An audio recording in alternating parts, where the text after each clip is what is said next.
Hi friends, നമ്മുടെ set എക്സാമിന് subject vice കഴിഞ്ഞ തവണ എത്ര പേരാണ് അപേക്ഷിച്ചത്, അതിൻ്റെ പാസ് പെർസെൻറ്റേജ് ആണ് ഞാനിവിടെ കൊടുത്തിരിക്കുന്നത്. അറബിക്ക് 253-ൽ 44 പേരാണ് പാസ്സായിരിക്കുന്നത്. 1133 പേരാണ് ബോട്ടണിക്ക് അപ്ലൈ ചെയ്തത്. 481 പാസ് ആൾക്കാരുണ്ടായിരുന്നു. കെമിസ്ട്രി 2056 306 പേരാണ് ഇതിൽ പാസ്സായിരിക്കുന്നത്.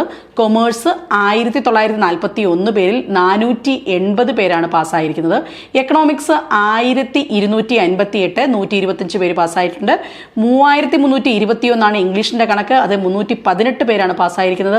97 പേര് ജോഗ്രഫി, 48 പേര് പാസ്സായിരിക്കുന്നു. ജിയോളജി 63 8 ആണ്. ജർമ്മൻ 1 ആണ്, അതിൽ 0 ആണ് പാസ്സായിരിക്കുന്നത്. 1030 പേര് ഹിന്ദിക്ക് അപ്ലൈ ചെയ്തിട്ടുണ്ടെങ്കിൽ 99 പേർക്ക് മാത്രമാണ് പാസ്സാകാൻ സാധിച്ചത്. History 1072 67, home science 16 8, journalism 18 14, Malayalam 1544 169 പേര്.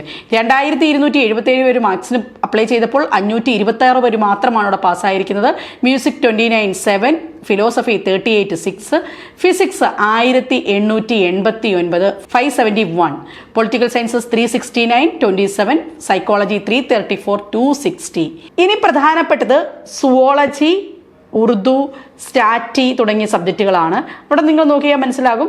സുവോളജിക്ക് 1001 പേരുണ്ടായിരുന്നു, അതിൽ 492 പേരാണ് പാസ്സായിരിക്കുന്നത്. അപ്പം സബ്ജക്റ്റുകൾ നിങ്ങളുടെ ഏതുമാകട്ടെ, തീർച്ചയായിട്ടും അതിലെ പാസ് പെർസെൻറ്റേജ് മനസ്സിലാക്കുക, ഓവറോൾ പെർസെൻറ്റേജ് മനസ്സിലാക്കുക, പഠിച്ചു തുടങ്ങുക ടീം CCയോടൊപ്പം.